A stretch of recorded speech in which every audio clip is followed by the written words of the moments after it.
live, fresh brewed and air-cooled deep tracks with Cam Ingram. I'm your co-host, Ray Schaefer, former GM of Brumos Porsche, racer and speaker, now flying the flag at Porsche Classic here in the USA. My co-host is Cam Ingram, the owner of Road Scholars. He's a multiple Concours winning restoration expert, author, public speaker, who will be racing to the top of Pikes Peak for the first time later this year. Cam and I are two passionate Vice-On enthusiasts whose work requires us to drive down a daily deep track of Porsche history and heritage. And today, that means we're talking with Style Porsche's designer extraordinaire, Grant Larson. In 1989, Grant Larson had started designing cars with Porsche. As an exterior designer, he's been responsible for designs that have become modern-day classics, such as the original Boxster, the Carrera GT concept car, the 911 Type 997, both the Carrera and the Turbo, the Boxster Spider, the 911 Sport Classic, and special projects like the new 992 GT3 Cup, and a model near and dear to your heart, Cam, the limited production 935 of 2019. If you don't already know Grant, then you're about to learn of his passion for Porsche, classic cars, and all things automotive. Cam, what do you think? We've been waiting to do this for 2 months with Grant, so let's get to it. I'm so excited about this one. Let's go. Grant, great to see you this morning. Thank you so much for joining us all the way from Stuttgart. It's a pleasure to have you here this morning. Thank you. It's good being here. Good seeing you guys again. Thank you. Cam, good to see you this morning as well. Great to be on here with you both.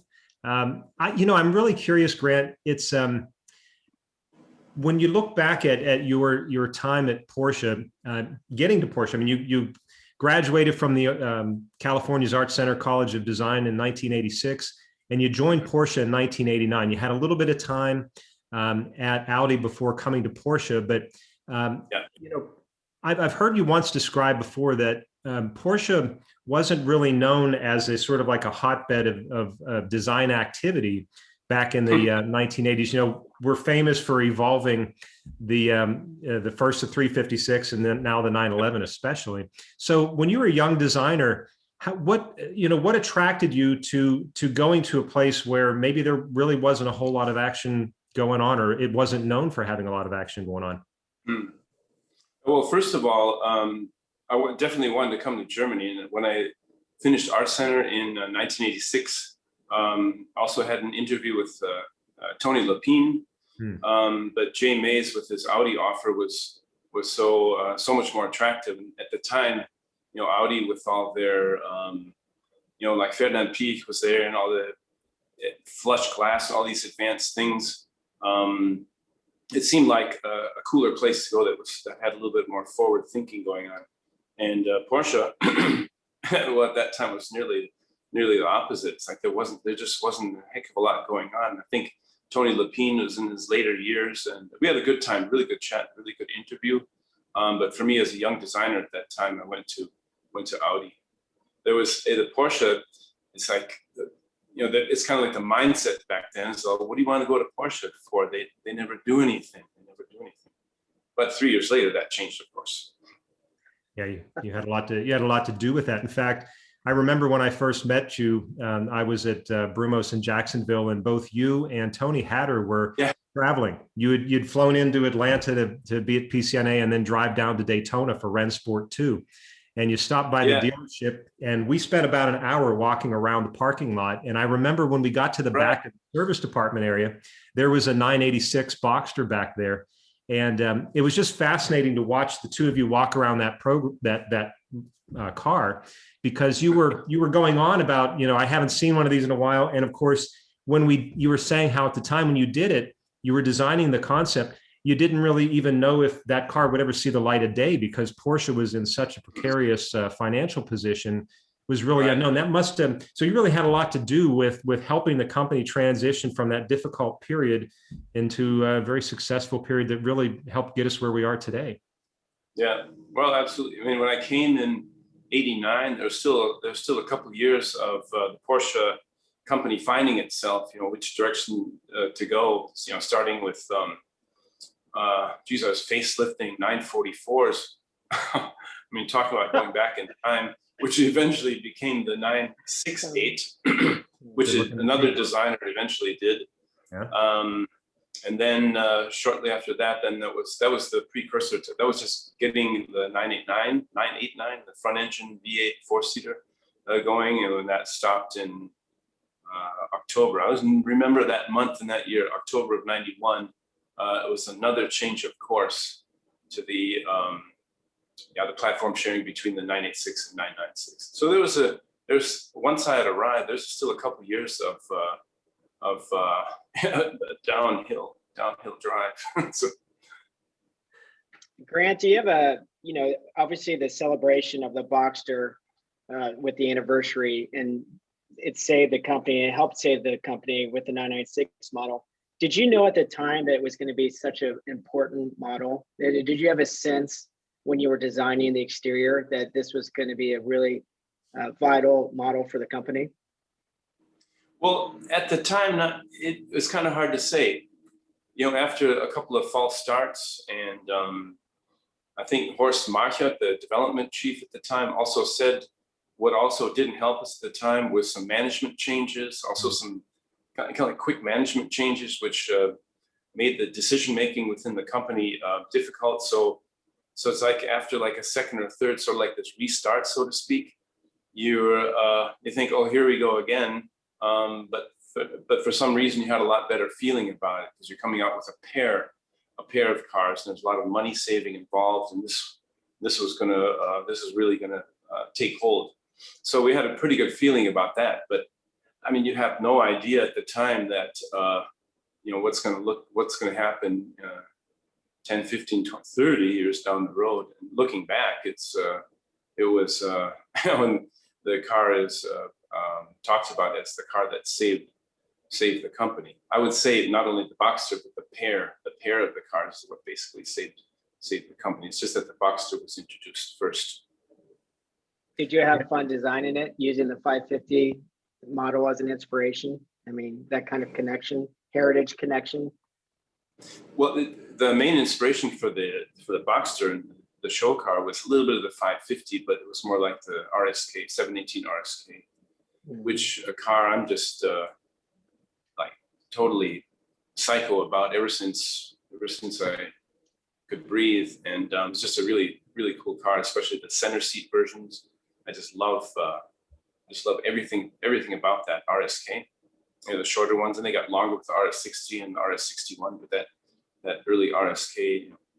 I think part of the more as an inspiration for the Boxster, the RSK was because it had more the proportions of what the Boxster's package had, which is the cooling, the side coolers, a lot of cooling in the front of the car that the Boxster had to package.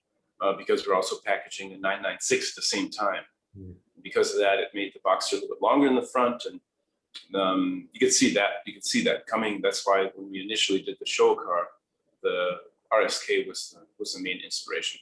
Later on, when Porsche did all the press events, the 550 being the more the iconic, the well-known 50s race car from Porsche, they use that as more of the spirit behind it than the RSK. I'm curious, and it backs us up a little bit, but I'm curious how someone from the Midwest gets this appreciation for these lightweight German sports cars from the 50s and 60s. And I, again, from a personal perspective, I remember when you came to the PEC a few years back for a meeting, and you were going to give a talk to everybody in the building.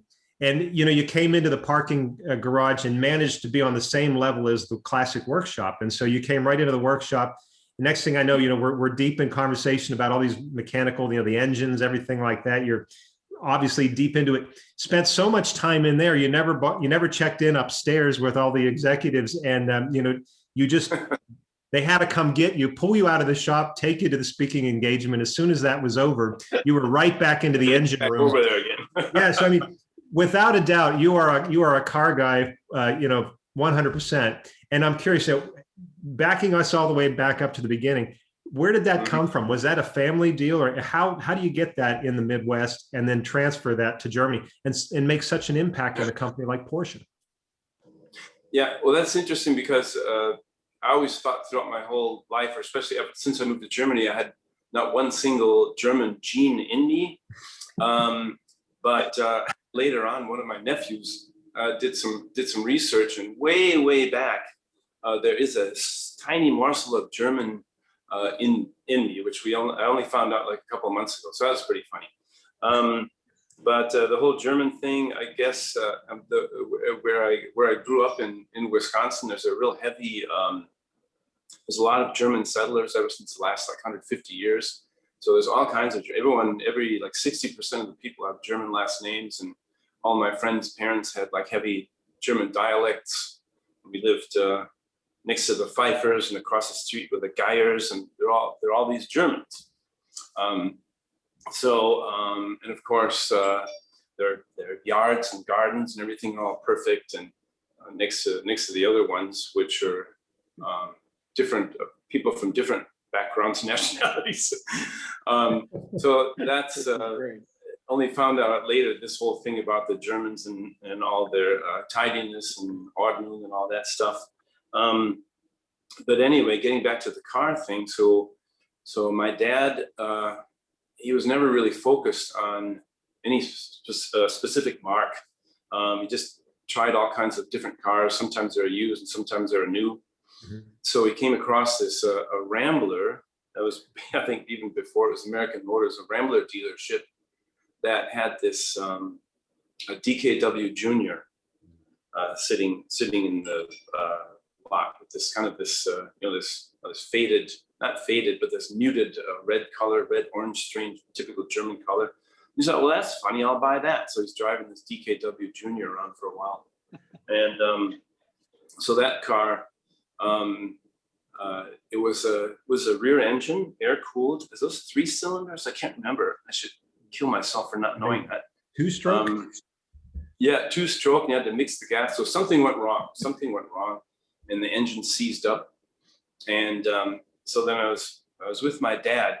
Get this, we're driving down Highway 167 in Mequon, Wisconsin, through Germantown, Wisconsin. And on the left, there was a dealership with another one of these DKWs there. But in like the celery green, I thought, oh, wow, there's another one on this planet. Let's stop and have a look. So so he stopped there. So this is like 1967 or so. So he unloaded, somehow got rid of that DKW Junior and picked up the 667 NSU Prince. And that was a 1 liter, 1,000, it was a 1 liter car with a rear engine, air-cooled 4-cylinder, but it was transverse. So it was a really good package. It's a really cool car. And there's something about, the Porsches and VW. We weren't kind of like VW people. Neighbor had a Porsche, but the German car thing was there, but it wasn't so much Beetle, or Audi didn't really exist at the time, Beetle or Porsche. But I was just too young and small and stupid to know these things.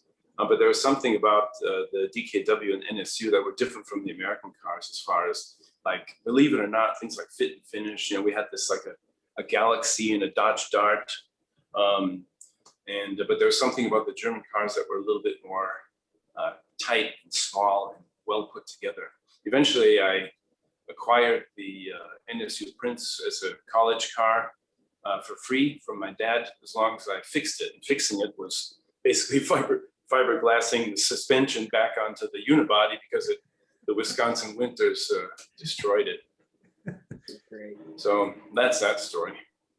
Well, I'm curious then, because I remember reading in the very beginning when the Boxster came out, the inspiration, as Cam referenced, the 550s and the 718s and what have you.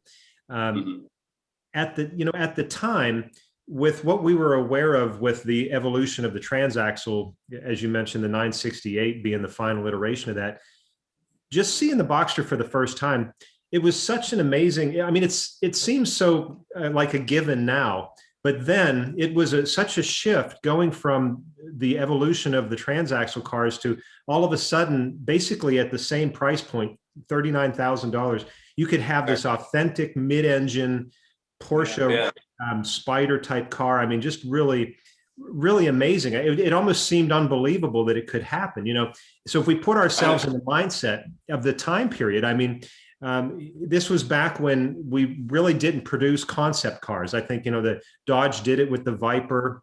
The new Beetle hadn't come along yet. But so this was really in the beginning of like, here you come up with this piece. So I'm curious, as from a designer perspective, how do you go from doing something that's retro to being heritage inspired? Because one doesn't age well, the other, like the Boxster, just has evolved beautifully. Yeah.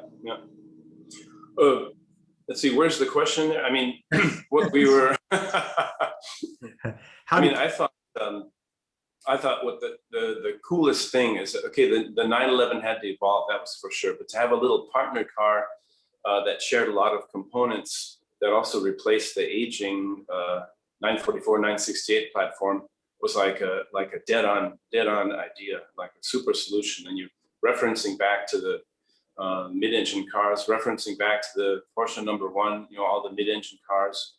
So I think from a management decision, it was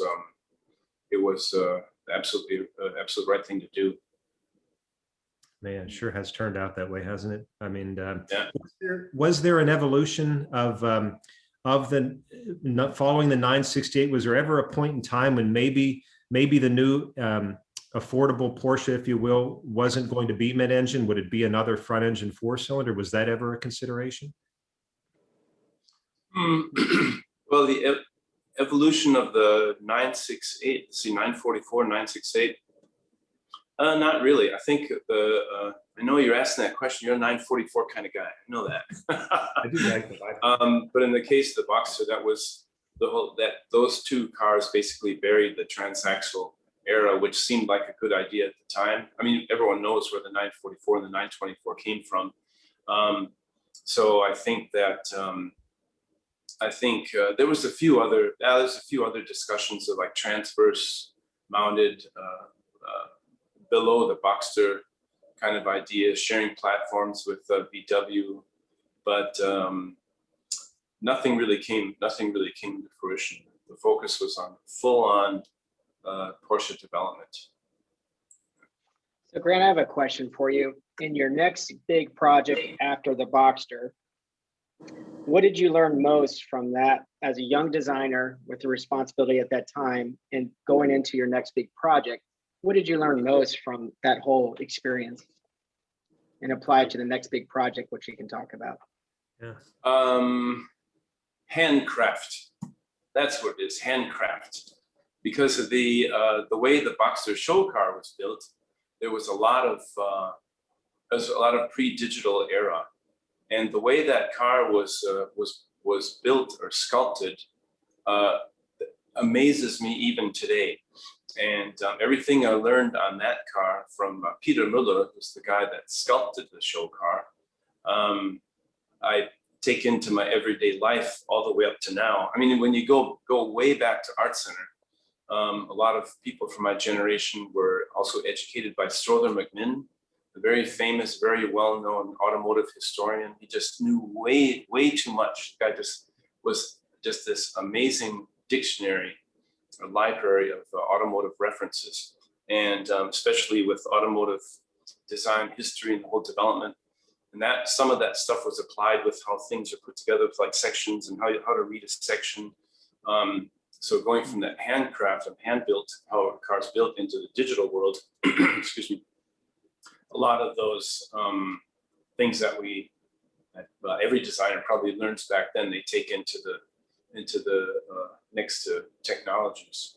Of course, there's the other thing about, excuse me, like the form language of what you developed at that time, you take into the next generation, modify it, evolve it, things like that.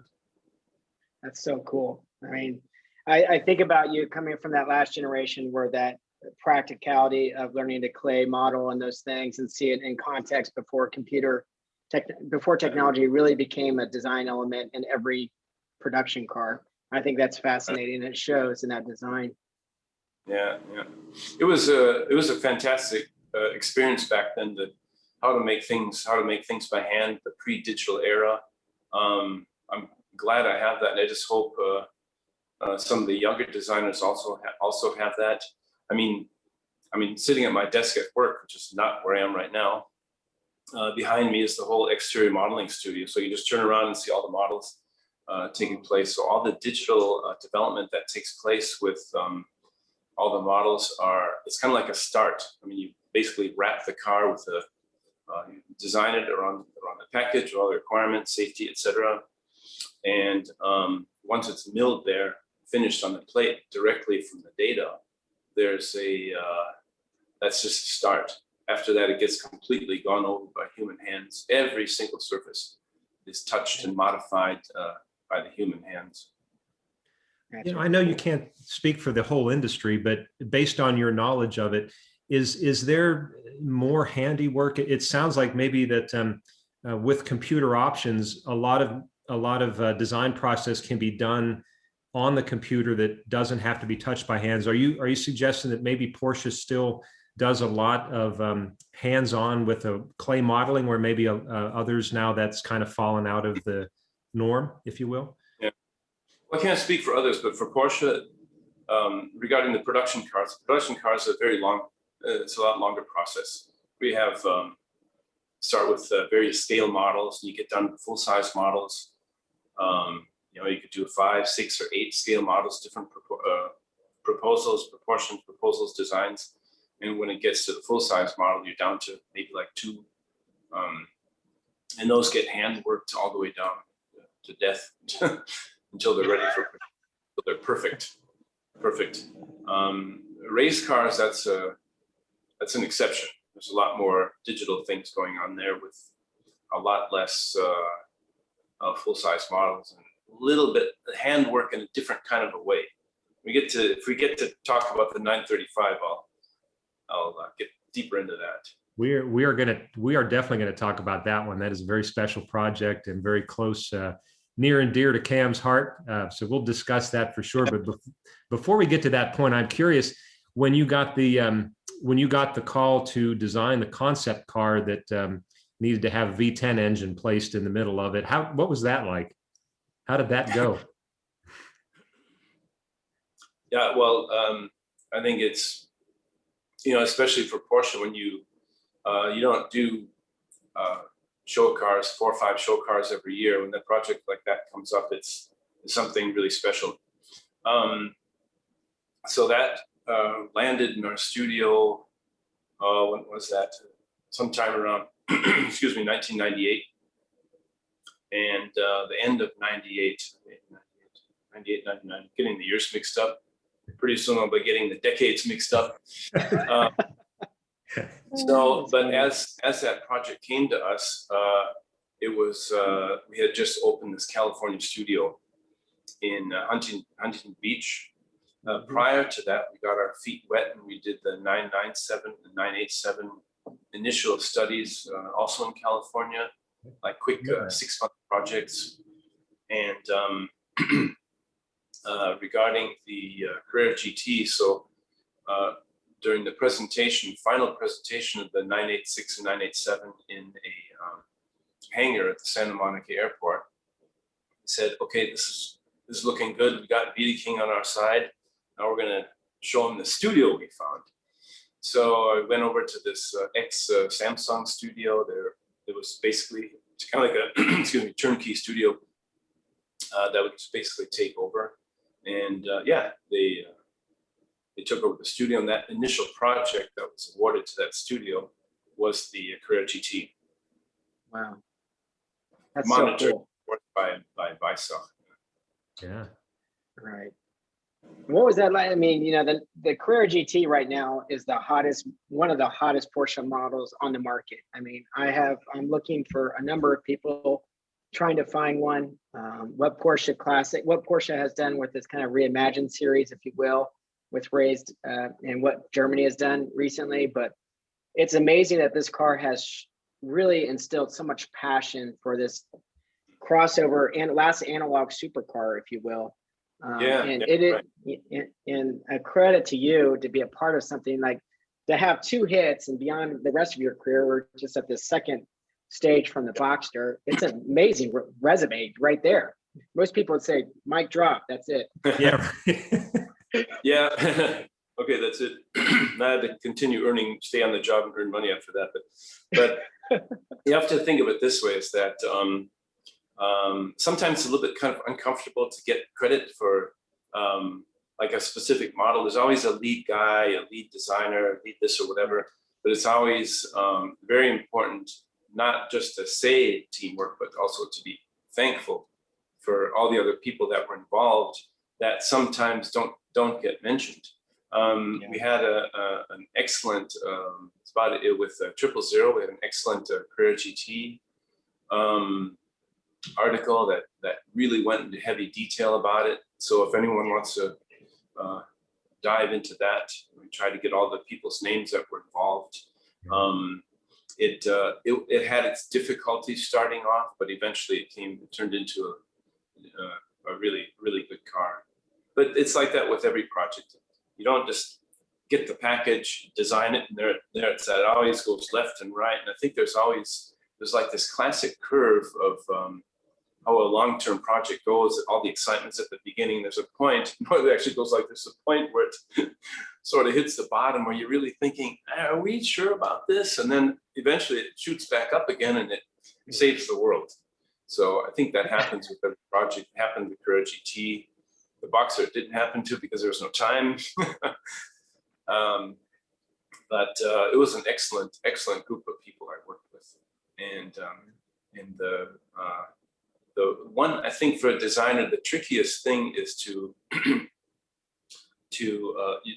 have an idea is the first thing, but to get it either on paper or in a clay model, that's the real art.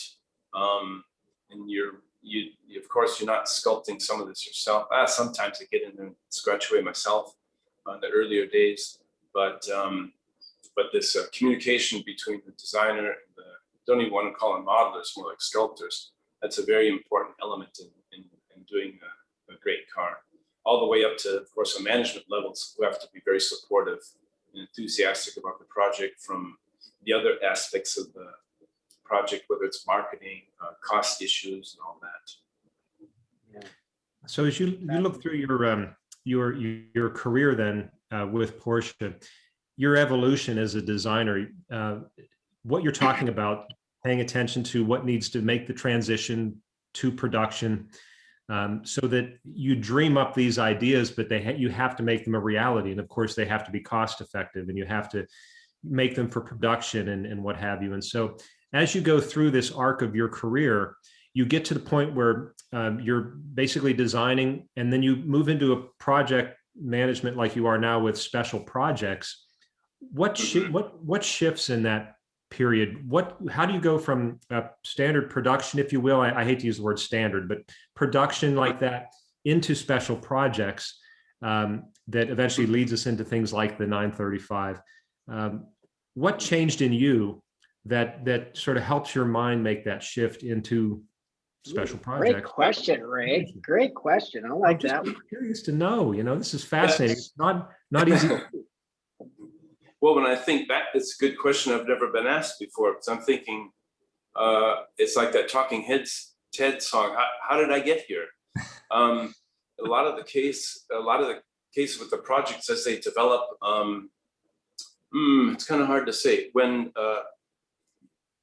there was a point in time where, that was it, where it was in the like 99, 2000 or so, we had this, I was responsible for this area called Vorentwicklung, like advanced design development. And that was only, that was part of this transition. And that was more like being the only designer in this group of people. There's like a guy from aerodynamics, a guy from body construction, a guy from electric, excuse me. And they put these people together, and they were coming up with ideas. And we had these real excited guys in this in the department who were responsible for different roof ideas. And so, okay, well, it's like derivatives and things. Basically, we had coupes and convertibles, and that was about it. So the 997 was about halfway through its life, and we as a team, we came up with this idea. It's like, well, let's bring back the Targa, because the 996 Targa, 993 and 996 Targa were basically sliding roof. And they said, Targa, oh, okay. I'm thinking, okay, Targas are really cool right now, but back then Targa, it wasn't an open car, but also kind of lost the fastback of the coupe. So I was always thinking, Targa, yeah, why not? Wasn't my personal favorite at that time, but it is now. I mean, I know I've got friends looking at, sending pictures back. What do you think of this? What do you think of this? It's super nice metallic green Targa from, soft window Targa all the way up to like 70 or 71 to make the soft window. So all this Targa stuff is really bubbling right now. Anyway, but back then, so this advanced development group came together and they said, well, let's do this Targa thing. Thinking, okay, well, so we worked on that based on the 997. And I got that project through. So then eventually the Targa the 997 ran out, so we never put it on that car. It started with the 991. So we took that advanced development, put it on the 991. So that was the start of me getting into a little bit more derivatives. It's like, here comes another derivative, whether it's like a Boxster Spider. I will give that to Grant. He did the Targa, we'll give that to him. And I thought I was ready at that time. I didn't want to do any more complete cars. I don't want to compete with some younger designers coming up and they wanted to make their mark. You don't want this guy in his 40s, competing with them back then. You want to let them rise too, of course, just like I did when I was younger. So I kind of pulled back from, and I was happy with the Targa, Boxster Spider, and a bunch of other things, monitoring this advanced technical development stuff. And that's basically how that kind of happened. And then later on, I got involved with the guys from, how did that happen? With Exclusive, and Exclusive were starting to really pump up a lot of their activities. And it was also noticeable from the demand from the outside world, what kind of, what the demand for more exclusivity, more personalization of our cars. And there was you probably remember, I think every Porsche fanatic remembers Wolf Springer. He ran the exclusive department way back then when they did the flat nose and, real oddball cars, some really cool cars for real rare one-offs for like VIPs or conductors and things like that. And so that whole department mentality still existed and was taken over by a guy named Ingo Frankel, who ran it up into one of his colleagues at the time was Boris Appenbrink. I think you know Boris quite well. And he eventually, this department was growing and growing. And now it's called VEF. That's like marketing. It's about special vehicles. We call it like special vehicles. And that's what that department is called. And my department, if you want to call it that, is special projects. And so we got to working close together.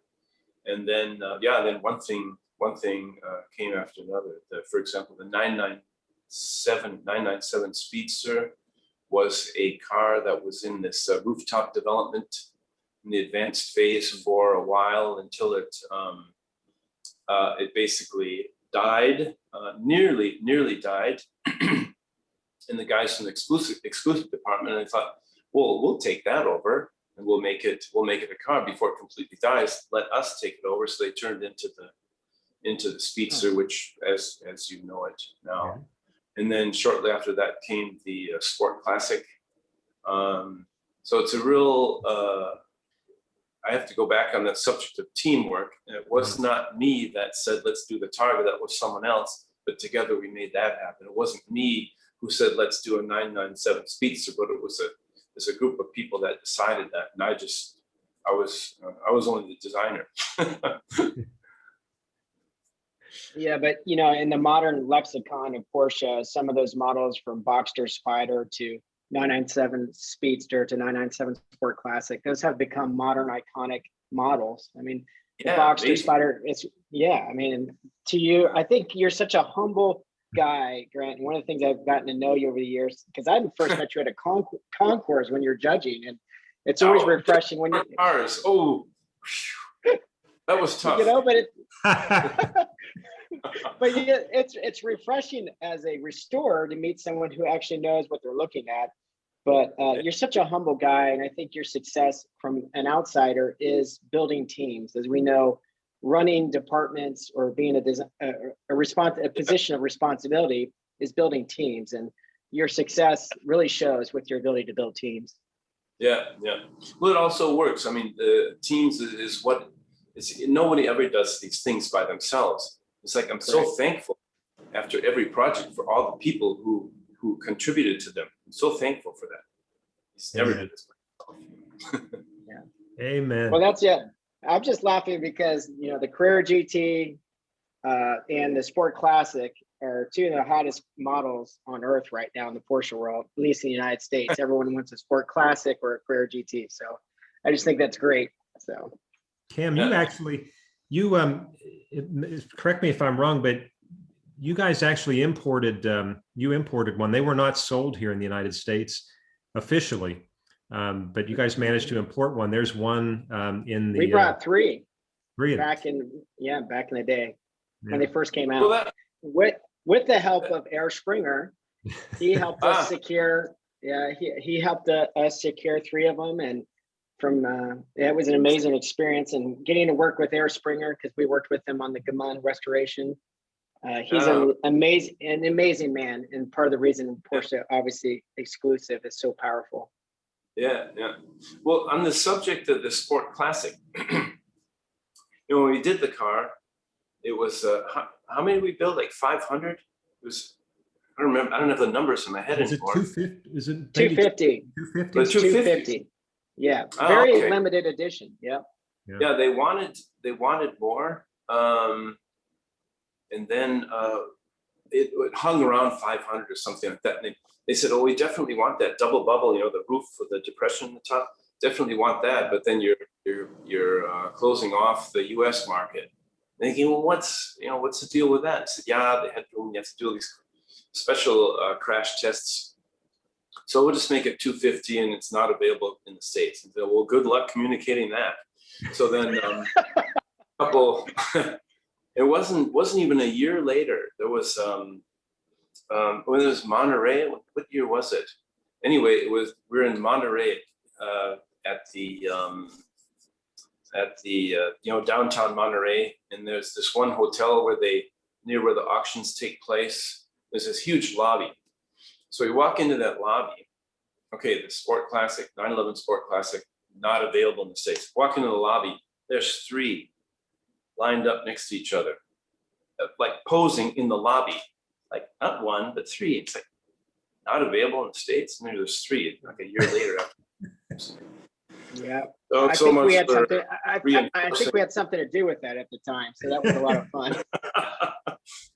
Well, I thought, being American, I know, and knowing a lot of people in the States and all kinds of stuff, anything you do that's not legal in the States. I mean, you can, Cam, you know what I'm talking about. I've seen videos of 935s on the street, so you wouldn't see that. I don't know what you're talking about. Well, now let's take that segue into the 935. We're of course talking about the new 935, of which there's only 77. It was announced at Rennsport back in 2018. So what is it like now? You worked on the design of that car.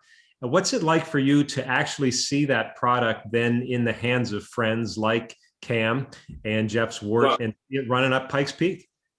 Yeah. Well, that really, really, really touched my heart, because the last thing you want is to design something that just ends up, they can end up wherever they want. The customer can decide. There's only 77 of them. There's some of family cars. Family cars sort of disappeared. Porsche PA family cars I'm talking about, and the rest pretty much disappeared. But that's not really the case. There's some real enthusiastic Instagram posters, and especially the guys at Road Scholars. That was the best. You just really brought that car out, really brought it out in the public eye, and I think everyone at Porsche is very, very happy about that. Very happy. Well, I really give my Jeff and my father, we're sitting at Amelia Island, I think in 2018, or whenever we found out. First of all, it was such a special thing when we were at Rinsport all together, and we saw the 935, and it was totally kept secret because the unveiling of it was just unreal. And I just remember sitting next to my father, and he said, "We'll never get one, but that is the most stunning Porsche I've ever seen." But you know, I really give credit to my father and Jeff because they came up with this plan to do it together. And like all things, it's teamwork, and it really was. It was an amazing experience, and I think again, too many cars get put in collections, like you said, and never see the light of day, and never get used for what they were intended for. So it was a real honor for us to be a part of that and to share it with you. That was just awesome. That was the best. Yeah. Give my regards to your father for doing that. Yeah, Jeff, I talk to fairly frequently. So it's funny, we were at, you know, that GP ice race in Zellensee, which unfortunately was canceled this year. And of course, Jeff was, wow, what a cool event that was. And Jeff was there, and we're walking around looking at stuff, and he was looking at the car and thinking, yeah, I think he knew something, but he didn't want to say. He said, yeah, we have this idea, and he's talking, and then later on, I was back in Germany, he's back in the States, and he was talking about the mobile Pegasus and all that. And I'm thinking, this guy's got something up his sleeve.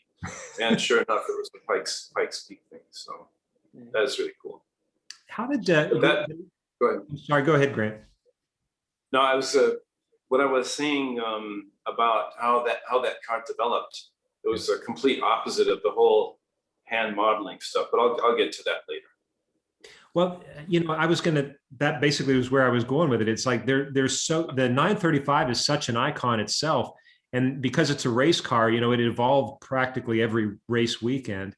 So how did you land on basically the shape of the car, which is very, very reminiscent of the Moby Dick style? Yeah. Well, basically, so we were working together with, I'll just go back just a little bit in time, way back in the Hartmut Christen days of motorsport. I said, if you need some help with design, which in other words was saying, I don't like your cars, I think we can work together. And I said, I'll work for free. I'll work for free to work on this car. Back then, Frank Walliser, which you guys probably know, he had a different position, but as soon as he took over the position of, we call it EM as a motorsport, and I knew him from previous meetings or whatever occasions, things. So I kept pushing that. I said, let's do some design work together, and I think there's a lot of potential in our race cars that they could have a lot more design work. So we got involved with the LMP one starting in like 2013, 14. That didn't work out so well because that was mostly focused on winning. But as far as the other cars like the GT3R, the RSR, all the cars that have a little bit more of a customer influence, customer base. You know, we're selling like 700 and 900 of these cars, and nobody wants an ugly race car. You want something also that it's a Porsche that has to look good. Right. So we're pushing that, and so then he comes up, and it was like July of 2017. He has this idea for 7 years of Porsche. We knew we were going to do 7 years of Porsche with a production car, but he wanted to do 7 years of Porsche with a race car. He said, this idea with this Moby Dick. And you got a couple of days, I'm going into the Vorstandssitzung, board of directors meeting, and just do a few sketches of what this thing could look like. So, okay, just do something there. And then I didn't finish them because I got it roughed in, and I gave the rest to another designer. And I said, okay, you got to finish these by July 14th. And because I had to leave to Spokane. It was the Porsche parade I was scheduled to go Porsche there. Parade, yeah. Which that kind of like chopped off my finishing that 935. And then so this other designer, Shuichi Yamashita, he took it over and he kind of made it blossom a little bit more. And that was just in the 2D phase. And I tried to get him involved a little bit later on in the project, but he got busy on some of the production cars, which are all coming out now. And so I had to, so I thought, oh, okay, well, we got the sketches done. And so I just kind of like secretly took a digital modeler and started building this car up, what it could look like, because you can sketch as much as you want, but as soon as you have this sort of developed in 3D in a computer based on, it's based on the 991, of course, it's more convincing. And of course, these days you can do like super gorgeous, really cool, imagery through virtual reality. Some of them we did in black. It looks really cool in black with the martini stripes. I'll have to send you an image of that. And so the thing just sort of developed. And then there was a little bit of a pause right around in like September, October. And I talked to Frank and his team. I said, we'd like to start on this because, we're kind of messing around here with no budget. Because 7 years of Porsche is like next year. So yeah, okay, we'll get on it. So I really started hammering on this thing in like October, November of 2017. Kind of like sealed it off in probably January or so. So it was a really, really quick process. And get this, 100% digital. So going back to all this handwork stuff I was talking about, it's all about looking and seeing and feeling the shapes, touching it with your hand. That was not there with that project. That wasn't there because there wasn't a budget issue. Porsche is always based on budgets, of course, which makes the company, of course, successful. Always watching the budgets. But we felt good enough about the cars that we do 100% digital. Michael Maurer was thinking, yeah, okay, saw the digital images. Let's build a model. And so we got an additional 100,000 euro to build a model based on, just to confirm everything we're seeing on screens this size. We were pretty convinced. So we got that model built and pushed it in our presentation hall. And it was like, it's like, what are we doing here? That is a one long back end. That is just one freaky car. And it was so intense from the way it looked. We thought, okay, let's do this.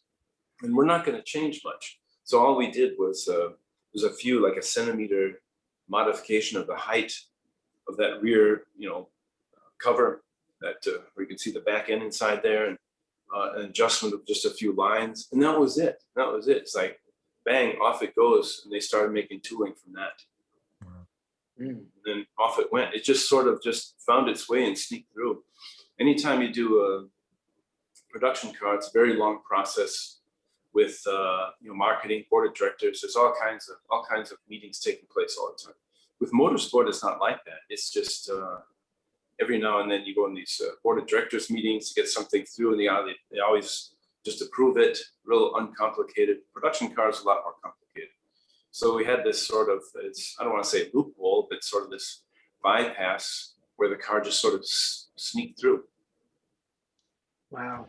We're glad it did. We are so glad it did. Yeah, same here. It was a once in a lifetime opportunity too. I think I think in the future, beyond the limited edition and the concept, it's one of the most remarkable cars to drive. Having spent some seat time in my father's car.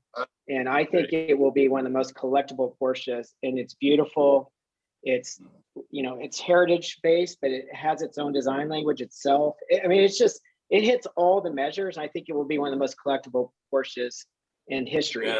And it's so usable. And, we have driven my father's car on the street to special events, and there's very few race cars that you can drive on the street and then park it and start it up and drive right out. So it's pretty amazing. So do you have any, like the front splitter? Do you have spare parts?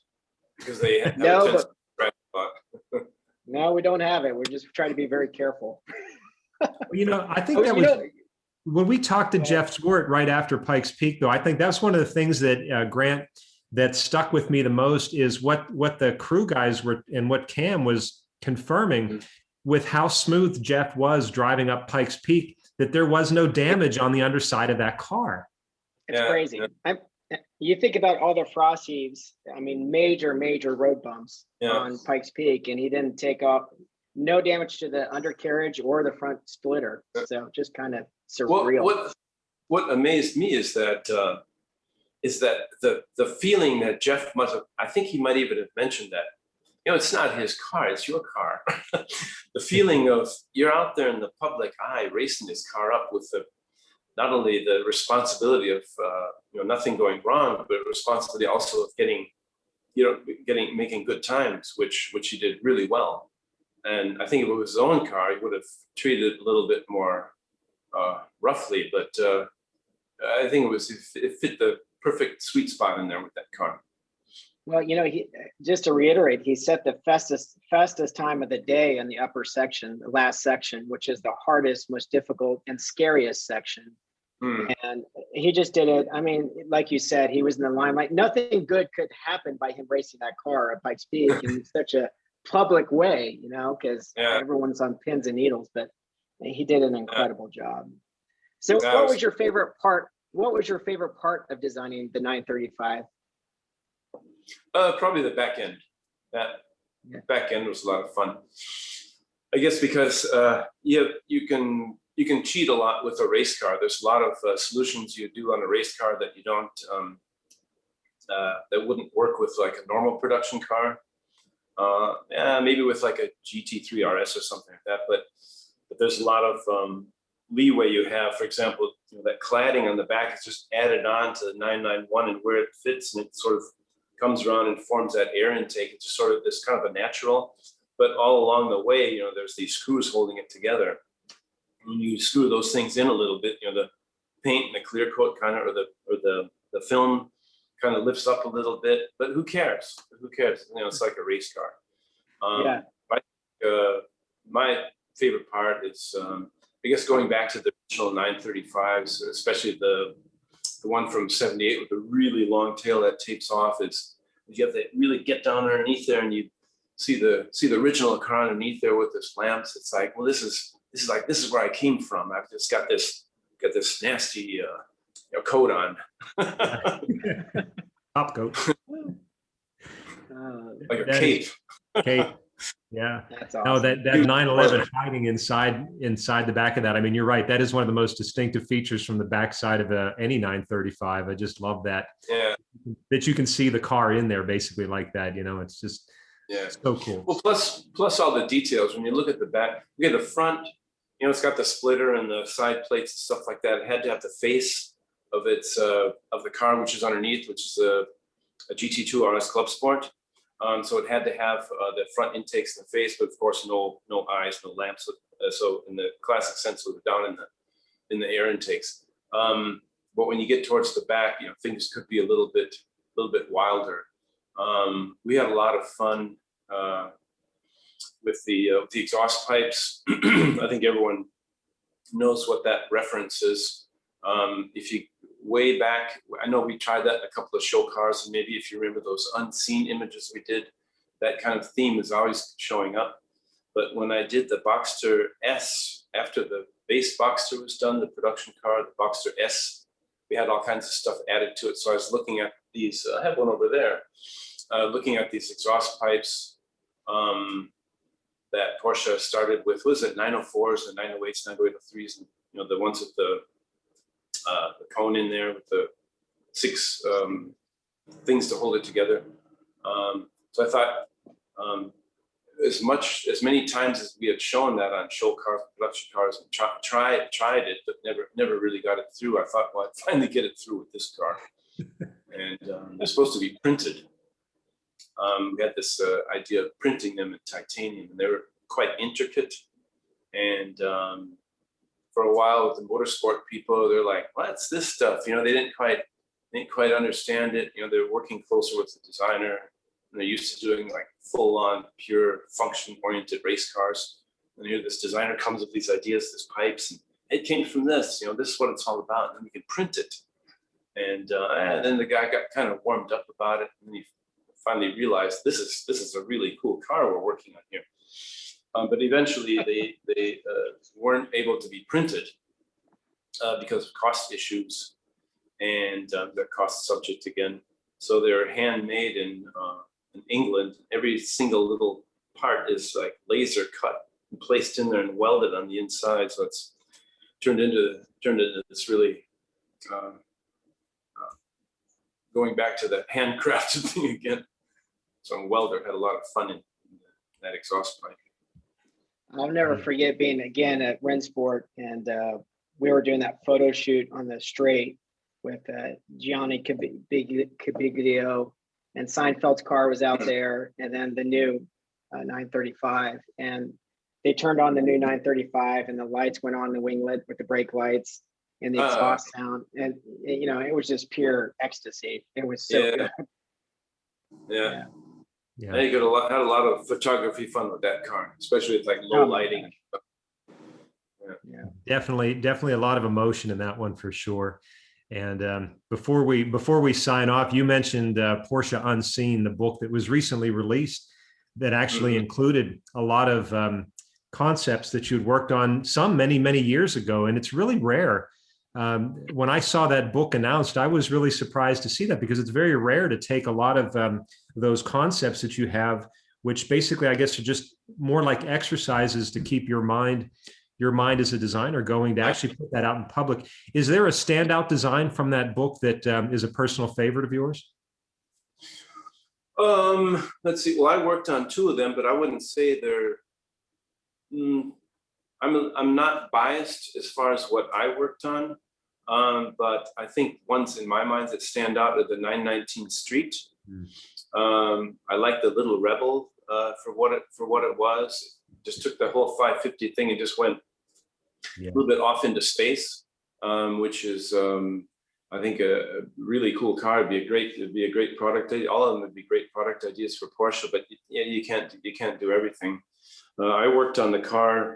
It was called Le Mans Coupe or something, whatever they call it, Le Mans Coupe, because I'm always on this idea of opening up the rear end and seeing the engine. But that was we only showed a digital image of that. The photographer didn't open it on the real car. But then the other one I worked on was the Berg Spider, which was kind of a fluke of a project, just kind of showed up out of nowhere, just a lightweight study.